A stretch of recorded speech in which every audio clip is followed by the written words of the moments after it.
오늘 예배한 우리 모든 성도님들의 걸음과 가정 위에 하늘의 복과 은혜가 가득하시기를 주님의 이름으로 간절히 축원합니다. 오늘 말씀의 제목은 기도하기를 힘쓰는 교회라고 하는 제목으로 하나님 말씀을 같이 함께 나누겠습니다.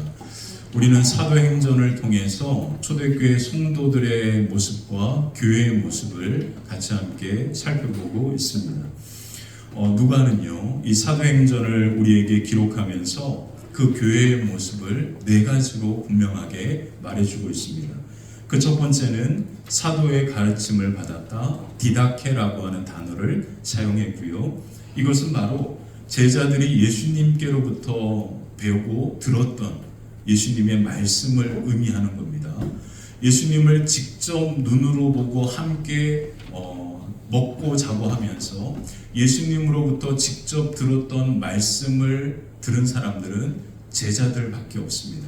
그래서 이 제자들이 바로 이 말씀을 기억하고 그리고 기록으로 남긴 것이 오늘 우리가 읽은 신약 복음서가 되었고요. 그리고 이 복음서의 말씀을 가지고 제자들은 계속해서 교회 성도들에게 그 말씀을 전해주고 가르치고 양육하고 훈련하는 역할을 감당합니다.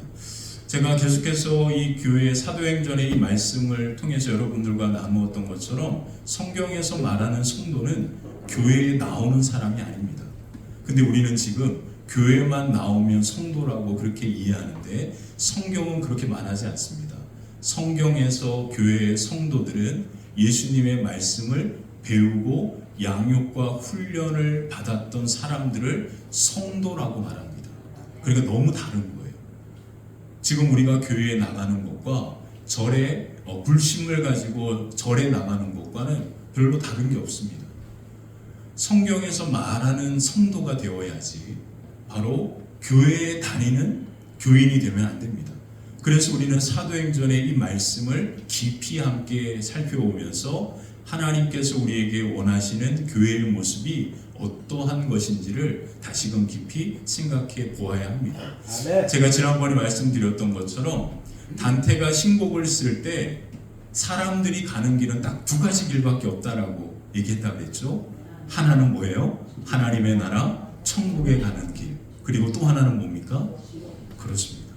사람에게는 중간의 길이 없습니다. 모든 인생에게는, 저도요, 우리 모든 사람들 한 분 한 분에게, 그리고 우리 아이들에게도 인생의 그들의 삶의 길은 딱 두 길밖에 없습니다. 하나는 예수 그리스도를 잘 믿고 예수님의 제자가 되어 예수님의 인도함을 따라 어디에 가는 것? 하나님의 나라 천국 가는 것.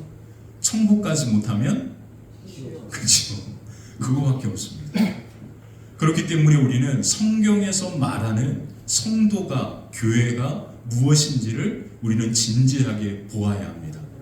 우리는 내가 교회 잘 다니고 있어요, 나는 예수 믿어, 이렇게 얘기하지만 성경에서 말하는 믿음과 성도의 모습과는 다를 수 있기 때문에 그렇습니다. 제가 여러분들에게 이 말씀을 드리는 것은 우리의 길이 다양하고 많이 있으면 그냥 그래, 잘 그렇게 원하시는 대로 하던 대로 그렇게 늘 하세요, 이렇게 말하겠는데 우리가 가는 길은 딱 두 가지밖에 없기 때문에 이건 그냥 웃고 넘길 게 아닙니다. 이건 우리의 인생의 삶에 너무나 중요한 문제입니다. 천국은요, 돈으로도 못 가요. 천국은요, 똑똑해도 못 가요. 천국은 뭐로만 갈 수 있습니까? 예수님을 믿는 믿음으로만 가는 겁니다. 예수님을 믿고 천국에 가는 사람들을 성도라고 말하는데 그 성도들은요, 예수님의 말씀, 사도의 가르침을 날마다 집중해서 말씀을 듣고 그 말씀을 따라 양육과 훈련을 받았다라고 성경은 분명하게 말해줍니다. 두 번째, 성도의 교제입니다. 이와 같은 하나님의 말씀 가운데 양육받고 훈련받는 사람들을 성도라 했기 때문에 이들이 함께 성도의 교제를 하는 겁니다. 교회 다 다닌다고 성도가 아니고요. 그러므로 이와 같은 믿음의 말씀의 양육의 은혜 가운데 우리가 온전히 있을 때야 비로소 온전한 성도의 교제가 이루어지게 되는 겁니다. 자, 세 번째, 떡을 떼는 성찬이라, 다른 말로 표현하면 예배라 그렇게 말씀드렸습니다. 그래서 예수님의 십자가가 예배의 중심이 되어야 하고, 그리고 그 예수님의 십자가를 우리의 삶의 중심에 두면서 우리의 삶의 중심이 예배로 이루어져야 한다라고 하는 것을 지난주에 같이 함께 말씀을 나누었습니다. 그리고 마지막 네 번째가 무엇입니까? 바로 기도입니다. 기도. 오늘 우리는 초대교회 성도들의 마지막 네 번째 모습인 오로지 기도에 힘썼던 모습을 같이 함께 살펴보게 됩니다. 자, 사도행전 2장 42절을 우리 다시 한번 읽어볼까요? 함께 읽겠습니다. 시작. 그들이 사도의 가르침을 받아 서로 교제하고 떡을 베며 오로지 기도하기를 힘쓰니라. 자, 사도행전은요, 한글 개역 성경은 마지막에 있는 것을 뭐라고 표현했습니까? 오로지 뭐하기를? 기도하기를 힘썼다라고 그렇게 기록하고 있습니다. 근데 헬라어 성경과 영어 성경에 보면 오로지라는 말이 없습니다. 개역 성경이 이 원문을 번역할 때 개역 성경을 번역했던 사람들이 이 오로지라고 하는 단어를 끼워 넣은 겁니다. 그래서 한국 교회는 묘합니다. 전 세계에 유일하게 한국 교회만이 갖고 있는 독특한 특징이 있습니다. 그게 뭐냐면 코리안 플레이어라 그래서 통성 기도를 한국 사람만이 합니다. 한국 교회만이 소리 지르면서 주여 삼창하고 막 그렇게 기도하는 전통이 한국 교회가 갖고 있는 전통이에요. 그래서 한국 교회 선교사들이 선교지에 나가서 이것을 그대로 전파해가지고요. 지금은 동남아나 남미나 이런 데에 가면 코리아 플레이어라고 해서 한국처럼 그렇게 주여 삼창하고 기도하는 그와 같은 전통들이 있기도 합니다. 그만큼 한국 교회는요, 이 기도라고 하는 것에 대하여 너무나 깊이 강조했던 신앙을 갖고 있습니다. 그 이유가 뭐냐면 한국 교회 초기 성도들은요, 글을 몰랐거든요. 여성들이 교회에 오면 한글을 배워서 교회 온 게 아니라 그냥 하나님의 말씀을 뭐 한 거예요? 귀로 듣기만 한 거예요. 그러니까 글을 통하여 성경과 하나님의 말씀을 배우기보다 듣는 것을 통하여 말씀을 듣는 것에 더 익숙할 수밖에 없죠. 그러면서 한국 교회가 뭐에 집중하게 되었습니까? 묘하게 이 기도라고 하는 것에 집중하게 됩니다. 아멘. 그래서 한국교회 그 전통적인 성경에만 유일하게 오로지라고 하는 단어가 들어가 있는 거예요. 아멘. 그래서 오늘 성경에 보면 오로지 뭐하기에 힘썼다? 기도하기에 힘썼다. 근데 한국 성도들은 이 말씀을 너무나 오해하고 있습니다. 오로지 기도하기에 힘썼다라고 하는 뜻은 기도만 하면 되고 기도만 하면 모든 것이 다 끝난다라고 그렇게 만들어 버렸습니다. 그래서 기도 유일주의 신앙이 된 거예요. 말씀도 필요 없고요. 그리고 성도의 교제도 필요 없고요. 그리고 예배도 필요 없고요. 오직 뭐만 하면 돼. 그렇죠. 이런 신앙이 되어버린 겁니다. 아멘. 그래서 이 말씀은 너무나 중요한 의미가 한국교회에는 있는 겁니다. 초대교회 성도들이 이와 같이 오로지 기도하기에 힘썼다라고 하는 이 헬라어 원문과 영어 성경의 의미는 뭐냐면 그들 스스로 기도하는 것에 헌신했다라는 뜻입니다. 기도만 했다라는 의미가 아니고요. 초대교회뿐만 아니라 모든 기도의 역사에 있어서 바로 이 기도라고 하는 이 부분이 너무나 중요하다라는 것은 모든 그리스도인들이 다 알고 있습니다. 근데 가만히 보니까요, 기도가 없으면 하나님의 말씀을 배우는 것도 어느 단계 이상은 나아갈 수가 없더라고요. 기도가 없으면 뭐도 할 수 없어요. 성도의 교제도 온전히 이루어지기가 어렵습니다. 기도가 없으면 예배의 은혜를 경험하는 것도 매우 어렵습니다. 그러니까 어떻게 보면 한글 성경에 오로지 기도하기에 힘썼다라고 하는 이 의미도 어느 정도 맞는 의미가 되는 거죠. 기도를 통하여 하나님의 말씀을 듣고 그리고 그 말씀을 깨닫게 되고요. 기도를 통하여 우리는 성도의 깊은 교제의 은혜 가운데 나아갑니다. 다른 말로 표현하면 좋은 성도들과 만남이 이루어지게 되는 거예요. 그래서 평생 하나님 나라 갈 때까지 함께 달려갈 성도들을 기도를 통하여 만나게 되는 거죠. 우리 모두가 그랬으면 좋겠습니다. 저도요, 우리 성도님들을 만났기 때문에 함께 서로 격려하고 기도하면서 성도의 교제를 이루면서 함께 끌어주고 밀어주고 함께 당겨주고 함께 걸어가 하나님의 나라에 함께 나아가는 그 은혜가 우리 모두 가운데 함께 했으면 좋겠습니다. 여러분도 저를 만나서 저를 통해 가지고 하나님의 말씀을 다시금 깊이 배우게 되고 또 듣게 되고 또 그 말씀에 은혜가 있고 또 함께 예배하면서 하나님의 은혜를 누리고 그리고 우리의 가정의 모든 질고와 아픔들이 다 해결되어지고 깨끗하게 치유함 받고 함께 저와 함께 하나님 나라에 가는 놀라운 은혜가 여러분 가운데도 함께 하시기를 주님의 이름으로 축원합니다. 기도를 통해서만 예배 가운데 하나님의 은혜가 넘치게 되는 거예요. 사랑하는 성도 여러분, 우리가 예배를 드릴 때 제가 늘 마음속에 갖는 딱 한 가지 태도가 있습니다. 그게 뭐냐면 예배는 오직 하나님께만 영광이 되어야 하는 겁니다. 자, 하나님께만 영광이 되는 예배의 태도가 뭘까요, 여러분? 뭐라고 여러분들은 생각하십니까? 저는 이렇게 생각합니다.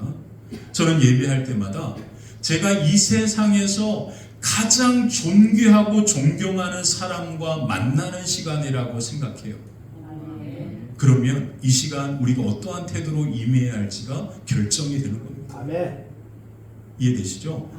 우리가 이 시간 예배하면서 내가 하나님 앞에 찬양하고요, 그리고 하나님 앞에 기도하고 말씀을 들을 때 정말로 이 세상에서 내가 가장 무섭게 생각하는 사람 앞에 있다라고 생각하면 우리의 태도가 결정이 될 겁니다.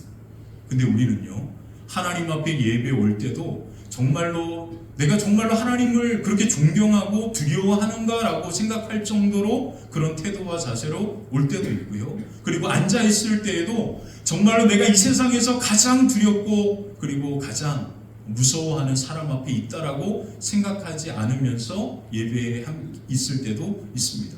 그래서 아마 여러분들이 대통령을 만난다. 그러면 여러분들은 며칠 전부터 이발도 하고 목욕도 하고 깔끔하게 얼굴도 그렇게 단장하고 그리고 멋진 옷을 최고의 옷을 입고 넥타이를 메고 그렇게 아마 갈 거잖아요. 그러면 하나님이 그보다 못하신 거예요. 이게 그렇게 결정이 될 수 있는 겁니다. 그러므로 예배에 대한 여러분들의 태도가 바로 이와 같은 생각만 하기만 하면 내가 어떠한 마음과 태도와 자세로 예배에 참여해야 하는지가 결정이 되는 거죠. 제가 바로 그렇게 예배를 드리려고 노력하고 있습니다. 여러분들 앞에 설교하고 이러는 것이 여러분들이 그냥 말씀을 듣던 안 듣던 그냥 하는 게 아니고요. 제가 여러분들 앞에 설교하는 것이기도 하지만 저는 또한 누구 앞에 있는 겁니까? 하나님 앞에 있는 겁니다. 그래서 항상 이 자리가 두렵고 떨려요. 지금까지 한 25년을 늘 하나님의 말씀을 전하는 자리에 있지만 어제도 밤새도록 떨었습니다. 아침에 일찍 일어나서도 떨리는 마음으로 그렇게 이 자리에 왔습니다. 항상 그와 같은 마음과 태도를 잃지 않으면 여러분들의 예배는 정말로 놀라울 겁니다. 근데 여기에 뭐가 필요하면 기도가 필요합니다. 이러한 마음과 태도를 가지고 기도하면서 하나님 앞에 은혜를 구하면 그 예배는 반드시 말할 수 없는 하나님의 은혜를 맛보고 경험하는 정말로 이 세상에 줄 수 없는 하늘의 기쁨과 평강이 여러분 가운데 임하는 놀라운 은혜와 은총이 저와 여러분들의 걸음 위에 임하게 될 줄 믿습니다. 그러므로 이 모든 네 가지는요, 기도를 통하여 이루어지는 것이기 때문에 개역 성경에는 오로지 기도에 힘썼다라는 말로 표현한 겁니다. 근데 한국교회는 기도만 하면 돼 라고 이렇게 해석을 한 거죠. 그러므로 기도 없는 뭐는 없어요? 말씀을 배우고 양육하는 건 없고요. 기도 없는 성도의 교제는 없고요. 기도 없는 하나님 앞에 예배는 없고요. 그러므로 우리가 오늘도 기도하는 그 놀라운 걸음 위에, 기도하며 예배하는 우리 모든 걸음 위에 하나님의 놀라운 은혜와 은총이 저와 여러분들의 걸음 위에 아름답게 임하게 될 줄 믿습니다. 그래서 기도를 통하여 우리는 세상으로부터 구별되고요, 하나님의 자녀다라고 하는 것을 우리는 온전히 경험하게 되는 거죠. 그래서 종번연은요, 기도, 하늘의 문을 여는 기도라고 하는 책에서 기도에 대하여 이렇게 이야기했습니다. 기도는 하나님의 자녀된 모든 사람의 뭐라고요? 의무라고 이야기합니다. 그리고 기도는 하나님의 영에 의해서 하는 것이고, 기도는 하나님의 명령이다. 그래서 사람들은 기도 안에서 하나님과 더욱더 뭐 하게 됩니까? 가까워지게 된다. 뭐 안에서요? 기도 안에서 그렇게 가까워지게 된다라고 그렇게 이야기합니다. 그래서 예수님은요, 십자가를 지시기 전날 밤에 제자들에게 마지막 긴 설교를 요한복음에 합니다. 그 예수님의 마지막 긴 설교가 요한복음 13장에서부터 16장까지 나오는데, 그 16장 마지막의 결론을 예수님은 이렇게 하고 있습니다. 자, 요한복음 16장 23절 24절 같이 한번 읽어볼까요? 함께 읽겠습니다. 그날에는 너희가 아무것도 내게 묻지 아니하리라. 내가 진실로 진실로 너희에게 이르노니 너희가 무엇이든지 아버지께 구하는 것을 내 이름으로 주시리라. 지금까지는 너희가 내 이름으로 아무것도 구하지 아니하였으나 구하라 그리하면 받으리니 너희 기쁨이 충만하리라. 아멘. 예수님께서 뭐라고 마지막 명령하셨습니까? 구하라, 기도하라, 그런 뜻이에요. 기도하라 뭐 하셨어요? 명령하신 겁니다. 그러므로 기도는요, 하나님께서 우리에게 명령하신 겁니다. 기도는 하고 안 하고의 문제가 아니라 성도는 반드시 기도해야 합니다. 정말 중요한 겁니다. 우리는 자꾸 신앙생활하면서 어떻게 신앙생활하면 이제 날씨가 덥잖아요. 더우면 몸도 지치잖아요. 그러다 보면 신앙생활하고 교회 와서 예배드리는 이 길이 쉽지만은 않습니다. 그래서 지치고 힘들고 또 가정의 문제와 그리고 어려움들이 있으면 신앙생활하는 것이 몹시 괴롭죠. 그렇게 힘들 때가 있습니다. 그때 우리는 뭐 해야 합니까? 기도해야 하는 거 너무너무 잘 알아요. 근데 뭐가 안 돼요? 기도가 안 되니까 문제죠. 그래서 명령하신 겁니다. 내 마음과 내 생각과 내 처지와 환경에 따라서 기도하지 말고, 예수님은 우리에게 뭐 하라고 명령하셨어요? 구하라, 기도하라 명령하셨어요. 그때 뭐라고 이야기합니까? 기도하면 뭐 할 것이다? 받을 것이다. 그리고 너희 기쁨이 충만할 것이다.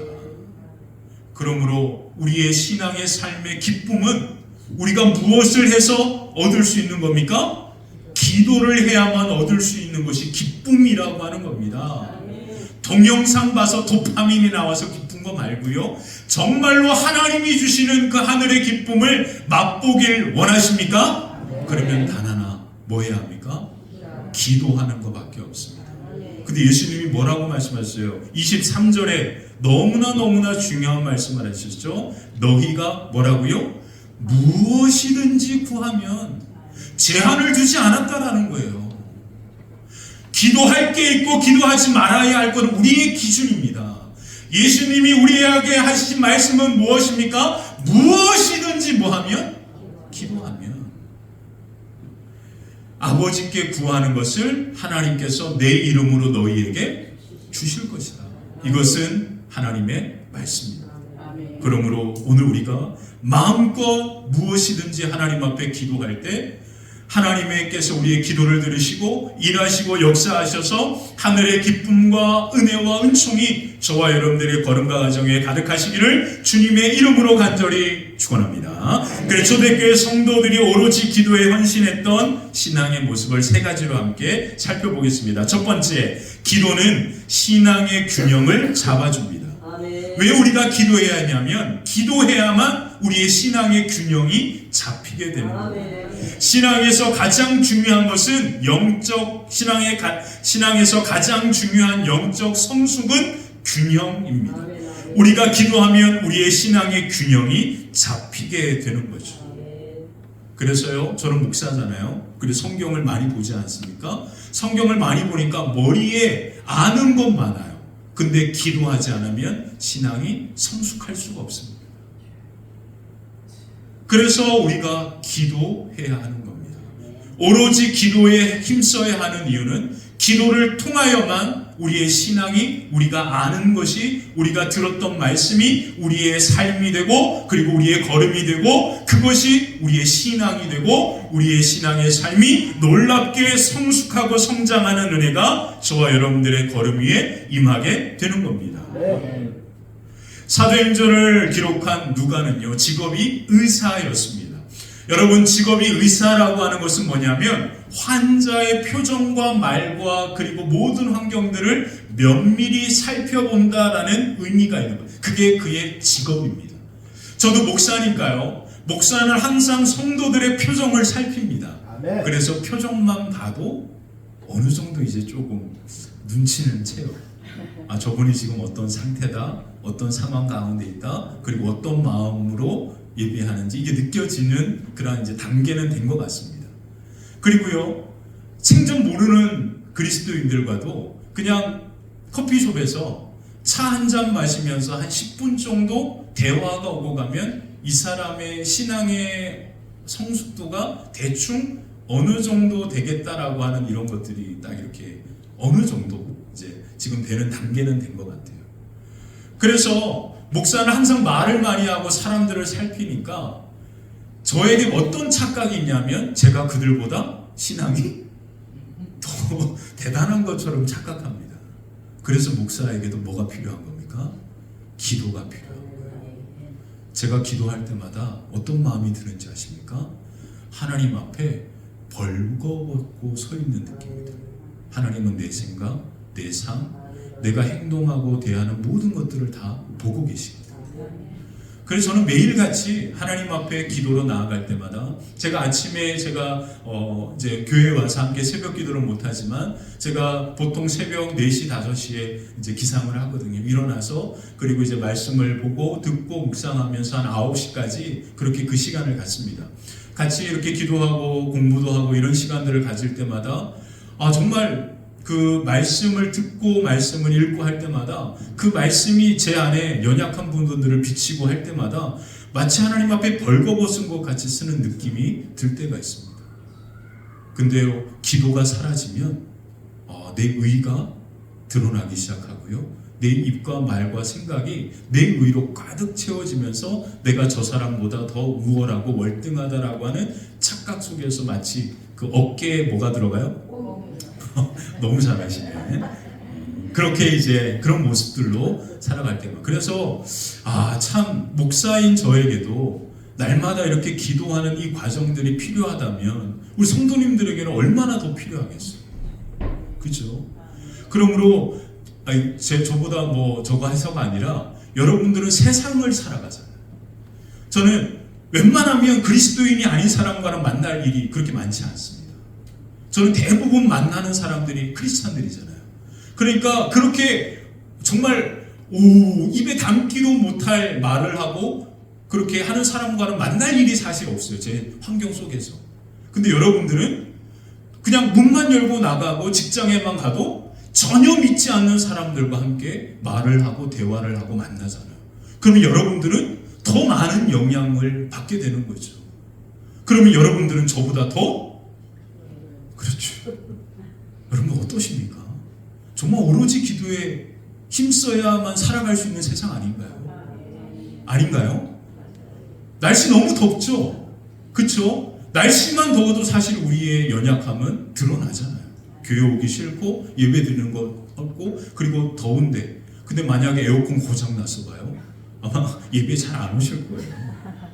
그 정도로 우리의 환경과 상황은 우리가 그것에 영향받기가 쉬운 그러한 연약한 존재입니다. 그러므로 뭐 하지 않으면, 기도에 힘쓰지 않으면 우리는 절대로 이 세상 가운데 하나님의 말씀 가운데 그리고 예수 그리스도의 그 은혜 가운데 살아가는 것이 너무나 어려운 세상 속에 살아가게 되는 겁니다. 그래서 누가는요, 초대교회 성도들이 했던 이 4가지를 기록하면서 마지막에 뭐를 쓴 거예요? 기도에 대하여 말한 겁니다. 다시 한번 읽어볼게요. 그 의미에서 한번 볼게요. 한번 읽어볼게요. 시작. 42절. 그들이 사도의 가르침을 받아 서로 교제하고 떡을 빼며 오직 기도하기를 힘쓰니라. 그렇습니다. 내게가 다른 게 아니고요. 사도의 가르침을 받는 것도 뭐의 힘을 가지고? 기도의 힘으로. 성도의 교제를 하는 것도 뭐를 가지고? 기도의 능력으로. 그리고 함께 하나님 앞에 예배드리는 이 모든 것도 뭐로요? 기도의 권능으로. 이렇게 기도를 가지고 우리의 신앙의 삶이 온전히 나아가기를 이 누가는 간절히 원한 거예요. 그래서 이 기도 앞에 바로 힘쓰다라고 하는 단어를 집어넣으면서 누가는 이 기도를 통해서 이 네 가지가 같이 함께 온전히 이루어질 때 신앙의 균형을 이루고 놀랍게 성장하고 성숙한다라고 그렇게 말한 겁니다.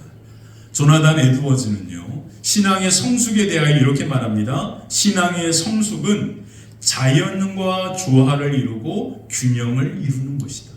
신앙에 성숙한 사람들은요, 세상과 조화를 이루어 살아갑니다. 그리고 신앙의 균형을 이루는 것이 신앙의 성숙이다라고 그렇게 말했습니다. 그러고 보니까 예수님께서 십자가를 지시기 전에 마지막 하신 말씀도 기도에 관한 말씀이더라고요. 마태복음 26장 41절 한번 볼까요? 시험에 들지 않게 깨어 기도하라. 마음에는 원이로되 육신이 약하도다. 아멘. 제가 지난주에 한 주 동안 말씀을 묵상할 때 이사야 55장 6절 말씀을 암송했습니다. 6절 한번 읽어볼까? 함께 읽겠습니다. 너희는 여호와를 만날 만한 때 찾으라. 가까이 계실 때에 그를 부르라. 하나님이 이미 우리 가까이 와 계시다라는 거예요. 그래서 우리가 뭐 하기만 하면? 기도하기만 하면, 하나님을 간절히 찾고 구하기만 하면 하나님께서 우리와 함께 하시고 하나님의 성령의 놀라운 은혜가 우리 가운데 임하여 하늘의 기쁨이 저와 여러분들의 삶 가운데 가득하게 될 줄 믿습니다. 그래서 두 번째, 기도는 반복입니다. 반복. 그래서 오로지 기도한다라고 하는 이 말에는 반복한다, 끈질기게 계속한다라는 의미를 갖고 있습니다. 많은 사람들이 신앙생활 하는 것이 어렵다라고 하는 이유가 바로 여기에 있습니다. 신앙생활 하면요, 이것저것 뭔가 많이 해야 될 것 같아요. 근데 신앙생활은 매우 단순합니다. 사도행전에 네 가지만 말했습니다. 하나님의 말씀을 듣고 배우는 것을 힘쓰고, 그리고 성도의 교제, 목장 모임에 힘쓰고, 그리고 예배 드리는데 온전히 집중하면서 예배에 참여하고, 그리고 마지막 이 모든 것들을 뭐로 하는 거예요? 기도로 하면 되는 거죠. 몇 개밖에 없어요. 몇 개밖에 없어요? 네 개밖에 없습니다. 목사님, 애찬도 하고 뭐 다 있는데 네 개밖에 없는 거예요, 신앙은 원래. 근데 한국교회가 이와 같은 교회로 바뀌면서 해야 할 것들이 많게 만들어놨습니다. 그 모든 것들. 그래서 이렇게 된 거예요. 근데 성경이 말한 것은 네 가지입니다. 이 네 가지를 온전히 단순한 것을 집중하며 하는 거죠. 근데 그것을 놓쳐버리니까 신앙이 이것저것 하면서 몸도 마음도 지치게 되고, 그리고 균형을 잃어버리게 되면서 다 싫다, 이렇게 날 내버려 두세요, 이렇게 말하게 된 겁니다. 그래서 신앙생활에는 가장 중요한 것은 성경에서 말한 예수님께서 하신 이 네 가지, 초대교회가 우리에게 말한 성도의 삶 네 가지에 그냥 집중하면 됩니다. 이 단순한 네 가지만 잘하면 돼요. 그리고 사도행전은 이 네 가지에 집중했던 교회의 모습을 우리 가운데 그렇게 보여주고 있는 거예요. 단순한 것을 집중하고 반복할 때 놀라운 능력이 나타나게 되는 거거든요. 바로 예수님도 이 기도에 집중하셨습니다. 이 기도를 반복하고 집중했다라는 거죠. 그래서 누가복음에 보면 이 예수님께서 습관을 따라 기도하셨던 예수님의 모습들을 우리에게 잘 보여줍니다. 누가복음 5장 16절에 보면 예수님께서 한적한 곳에 가서서 뭐 하셨습니까? 기도하셨다. 누가복음 6장 12절에 봐도 예수님께서 기도하러 산에 올라가서 밤새도록 하나님 앞에 기도한 후에 12제자를 세우십니다. 누가복음 9장 28절에 보아도 예수님께서 베드로와 요한과 야고보를 데리고 어디로 가셨어요? 산에 뭐 하러 가십니까? 기도하러 가셨습니다. 누가복음 18장 1절 예수께서 그들에게 항상 기도하고 뭐 하지 말아라?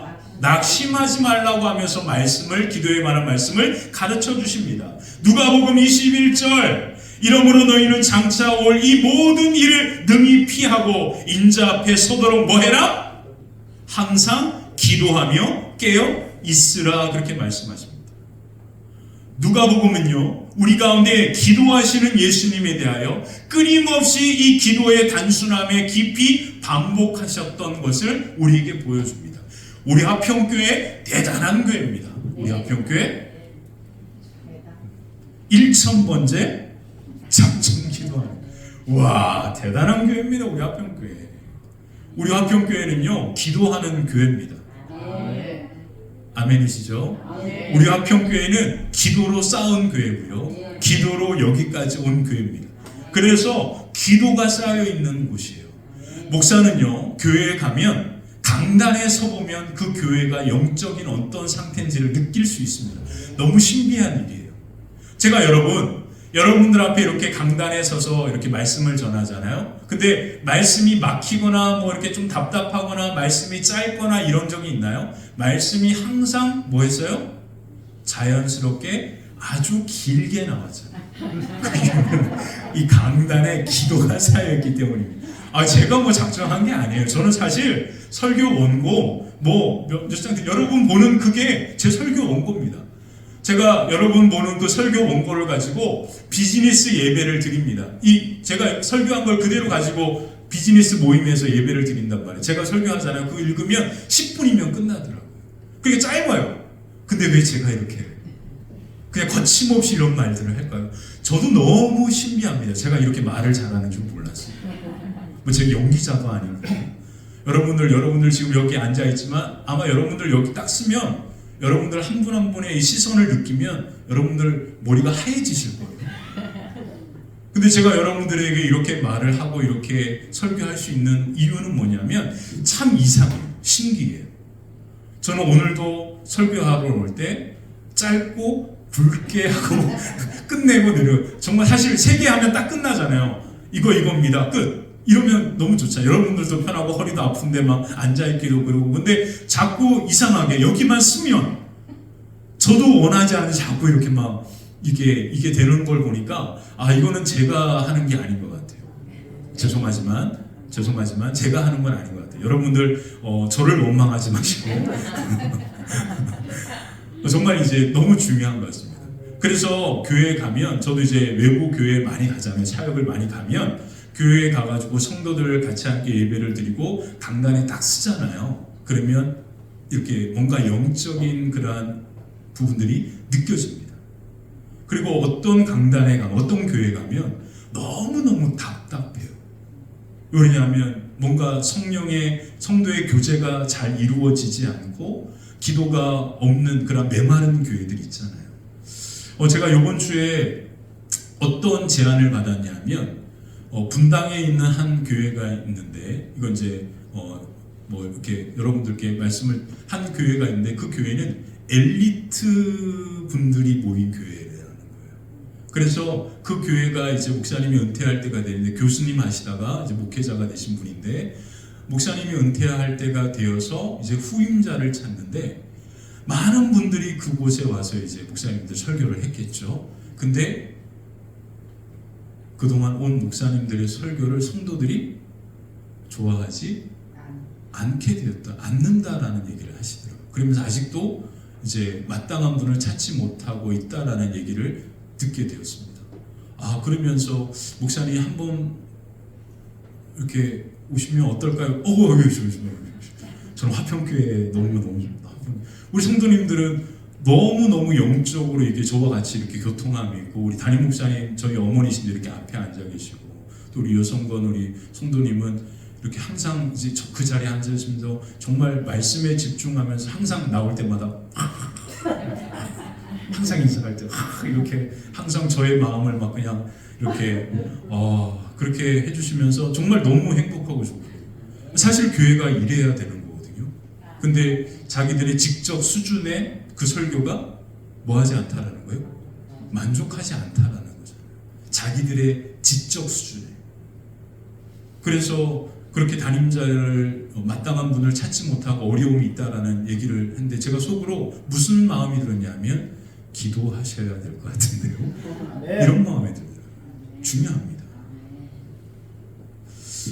우리가 이렇게 기도라고 하는 이 놀라운 은혜 가운데 나아가지 않으면 이 단순함에 이 집중하는 것을 잃어버리면 우리의 신앙도 그렇게 될 수 있는 거예요.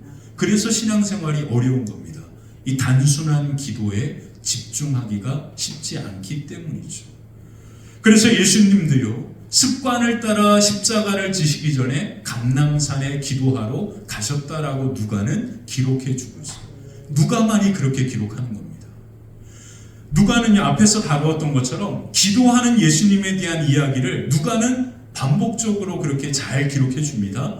그래서 그 기록을 하면서 마지막 결정적으로 예수님이 십자가를 지시기 전날 예수님 스스로가 기도해야 하겠다라고 마음을 먹고 감람산에 간 게 아니라 늘 기도하셨던 무엇이요? 습관이 누구를 이끌고 감람산에 간 겁니까? 예수님을 이끌고 기도의 자리에 가게 한 겁니다. 그래서 단순한 기도를 반복적으로 하는 것만큼 신앙생활에 중요한 것은 없습니다. 사랑하는 성도 여러분, 우리의 신앙의 삶이 힘들고 어려울 때 우리는 기도해야 한다라고 이야기하죠. 근데요, 제가 정말 죄송하지만 짧은 인생을 살았지만 인생의 삶에 너무나 힘들고 어려운 시간이 되면 기도할 힘조차 없습니다. 그때는 우리가 어떻게 기도의 자리에 나아가냐면 내가 늘 새벽 기도 때 나아갔던 그 걸음이 나를 이끌어가는 거예요. 새벽의 자리로. 내가 주일날 늘 예배의 자리에 나아왔던 그 습관의 그 걸음이 나를 이끌고 예배의 자리에 나아가게 하는 겁니다. 내가 늘 하나님 앞에 소리내어 기도했던 그 습관이 나로 하여금 기도할 힘조차 없을 때 입술을 열어 기도하게 하는 겁니다. 그래서요, 기도는요, 우리 인생에 너무나 중요한 이유, 오로지 기도에 힘써야 하는 이유는 우리의 인생의 삶을 살아갈 때 내가 원하는 대로만 가지 않기 때문이거든요. 내가 기대하고 원하는 대로만 인생이 가면 얼마나 좋겠어요. 내가 원하는 대로만 내 자녀들이 크면 얼마나 좋겠어요. 근데 그대로 되지 않으니까 인생에 언제든지 우리의 삶에 고난과 아픔이 찾아올 때가 있고 그 고난과 아픔이 찾아오면 기도할 힘조차 없으니까 우리가 늘 기도하기에 힘써야 하는 겁니다. 기도하기에 힘쓰는 그 습관이 우리로 하여금 기도의 자리에 나아가게 하는 거예요. 목사님, 저는 너무나 우리 가정이 편안합니다. 그래서 기도에 힘써야 합니다. 그 습관이 나로 하여금 기도할 힘조차 없을 때 내 걸음을 이끌고 기도의 자리에 앉게 하는 거예요. 그래서 기도는 반복입니다. 기도는 방법이 없어요. 목사님, 어떻게 하면 멋지게 우리 담임 목사님처럼 저렇게 전사님처럼 멋지게 기도할 수? 기도는 방법입니다. 여러분, 1,000번째 작정기도 한번 해보세요. 그럼 담임 목사님처럼 유창하게 기도하시게 될 겁니다, 여러분. 저희 담임 목사님, 저희 어머니시지만 제가 너무너무 존경합니다. 왜 그러냐면 기도가 삶이 되셨고 그리고 습관이 되신 겁니다. 저는 리모델링 할 때 교회 와서 이제 있잖아요. 그러면 저녁 되기 전에 빨리 도망갑니다. 차 막힌다고. 왜 그러냐면 담임 목사님께서 1,000번째 작정기도를 하시거든요. 모르시죠, 여러분? 어떻게 하시는지. 피곤하고 힘들고 더워도 담임 목사님 이곳에 앉으시고, 제가 여기 앞에 의자 치우고 했잖아요. 여기 의자 있는데 담임 목사님 의자가 여기 있어요. 여기 앉아가지고 여러분 저기 도깨비 방망이 두드리면 주여 하면서 늘 이렇게 기도하시는. 근데 여러분 에어컨도 안 틀고 선풍기 틀고 합니다. 전기세 나간다. 그런 분이세요. 저는 지금까지 수많은 목사님 봤지만 이런 분 없더라고요. 양복 쫙 입고, 그쵸? 양복 구겨질까봐 무릎도 안. 이게 목사들입니다. 지금 엄청나게 좋은 차에 에어컨 틀고 신방 다니는 거. 우리 담임 목사님 면허증 반납하고 걸어 다니잖아요. 여러분 예찬 준비할 때 준비 못하면 우리 담임 목사님 부르마 끌고 슈퍼 가서 사와서 그렇게 같이 하시잖아요. 왜 이게 가능할까요? 바로 기도가 삶이 되셨고 그 기도가 인생이 되셨기 때문에 가능합니다. 그래서 저도 화평교회에 와서 제가 가장 큰 은혜가 뭐냐면 제가 걸어가야 할 그 길을 우리 담임 목사님께서 잘 보여주고 계셔서 저는 흔들리지 않습니다. 그냥 담임 목사님 하신 것만큼만 해도 저는 천국 가겠다 생각하고 있어요. 아멘. 우리 같이 그렇게 정말로 담임 목사님이 함께 기도하시는 이 모습, 그 모습을 가슴에 새기시면서 여러분들도 기도가 삶이 되고 여러분들이 인생이 되셔서 우리 다 같이 함께 하나님 나라 그 영광을 향하여 나아갔으면 좋겠습니다. 아멘. 그래서 마지막 세 번째 기도는 사랑의 표현입니다. 왜 예수님께서 오로지 기도하기에 힘썼고 그리고 초대교회 성도들이 그렇게 기도했냐면 그 이유는 단 하나입니다. 바로 하나님을 그만큼 사랑했기 때문에 그렇습니다. 담임 목사님 제가 지난번에도 간증드렸죠. 세상 누구보다 나는 하나님 사랑하는 사람이 됐으면 좋겠다. 그 얘기 저는 이제 가슴에 제 인생의 삶에 깊이 새겼거든요. 여러분 기도는요 바로 하나님을 사랑하는 표현입니다. 여러분 하나님 사랑하길 원하십니까? 그러면 기도밖에 없습니다. 하나님 사랑해요. 이게 기도예요. 하나님 사랑합니다. 하나님 저를 불쌍히 여기고 이게 기도예요. 기도. 이 사랑의 표현, 이 기도가 저와 여러분들의 모습이 되고 그리고 걸음이 될 때 하나님의 놀라운 역사와 그 은혜가 저와 여러분들의 삶과 걸음 위에도 아름답게 임하게 될 줄 믿습니다. 그래서 저는 개역, 개정, 한글의 이 표현이 너무 좋아요. 초대교회 성도들은 오로지 기도하기에 힘썼다. 그러고 보니까 이 말이 맞더라고요. 이 말 이게 저는 사실 원문이 없다라고 영어 성경에는 없는 말이라고 생각하면서 설교를 준비했는데 설교를 준비하고 딱 마지막에 되니까 이 말이 정답이더라고요. 오로지 기도에 힘쓰는 것밖에 없습니다. 사랑하는 성도 여러분, 우리의 인생과 삶이 지금 얼마나 무섭냐면 기도하지 않고도 여유로운 시간을 보낼 수 있는 그러한 상황이 되어버렸습니다. 우리 손에 핸드폰만 있으면 그냥 기도를 잃어버려도 그냥 어느 정도 그냥 기쁨이 있는 삶을 살아가는 시대가 됐어요. 예전에 핸드폰 없을 때는 어땠어요? 왜 그땐 기도 많이 했습니까? 그때는 재미있는 게 기도밖에 없었거든요. 아니 하나님의 은혜가 아니면 살아갈 수 없었거든요. 그리고 하나님의 은혜가 아니면 무엇인가 살 수 있는 방법을 깨달을 수 없는 지혜가 없었거든요. 근데 핸드폰만 있으면 모든 것을 다 할 수 있어요. 궁금하면 핸드폰 AI에 물어보면 정말로 다 대답해 주고요. 그리고 핸드폰만 있으면 하루하루 시간 가는 줄도 모릅니다. 핸드폰만 있으면요 철야 기도하는 게 아니라 밤새도록 그냥 피곤한 줄도 모르고 그렇게 밤을 샐 수도 있어요. 근데 예전에는요 이 모든 것들이 없을 때는요 기도밖에 할 게 없었거든요. 그때는 한국교회가 건강했습니다. 정말로 온 산천에 기도의 소리가 울려 퍼졌습니다. 어디 가세요? 산기도 갑니다. 이랬던 때예요.